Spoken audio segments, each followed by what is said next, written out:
Seconds to decide. Swerve left, swerve right. A steep drop into brush, or a narrow shoulder that ends in a cliff wall. Left, instinct. Colter Shaw spun the wheel of the rental Kia sedan hard, braking intermittently. He couldn't afford a skid. The vehicle, which had been doing 40 along this stretch in high mountains, plunged into foliage, narrowly missing a collision with the boulder that had tumbled down a steep hillside and rolled into the middle of the road before him. Shaw thought the sound of a 200-pound piece of rock rolling through brush and over gravel would be more dramatic. The transit was virtually silent. Left was the correct choice. Had he gone right, the car would have slammed into a granite outcropping hidden by tall beige grass. Shaw, who spent much time assessing the percentage likelihood of harm when making professional decisions, nonetheless knew that sometimes you simply had to roll the dice and see what happened. No airbags, no injury. He was, however, trapped inside the Kia.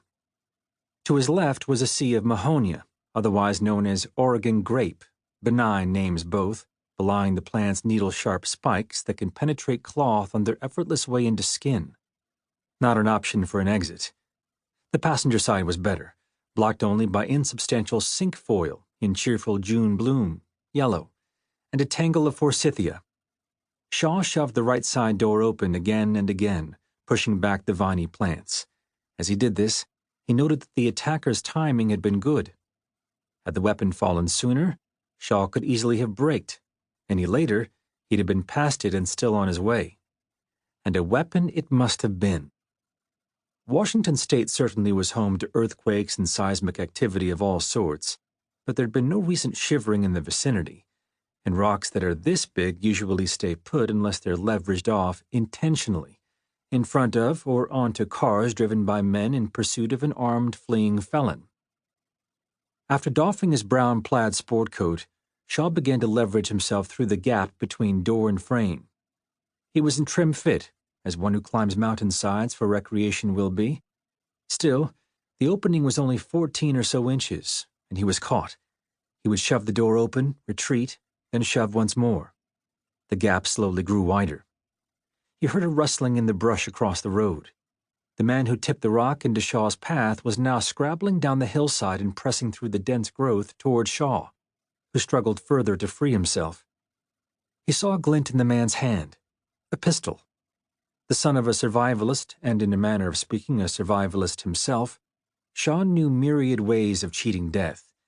On the other hand, he was a rock climber, a dirt bike fanatic, a man with a profession that set him against killers and escaped prisoners who'd stop at nothing to stay free. The smoke of death wafted everywhere around him constantly. But it wasn't that finality that troubled him. In death, you had no reckoning. Far worse would be a catastrophic injury to the spine, to the eyes, the ears, crippling his body, darkening the world, or muting it forever. In his youth, Shaw was called the restless one among his siblings. Now, having grown into a self-professed restless man, he knew that such incapacity would be pure hell. He continued to squeeze. Almost out. Come on, come on. Yes. No. Just as he was about to break free, his wallet in the left rear pocket of his black jeans caught. The attacker stopped, leaning through the brush, and lifted the pistol.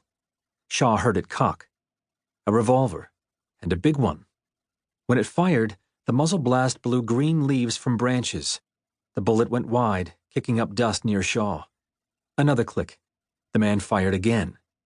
This bullet hit its mark.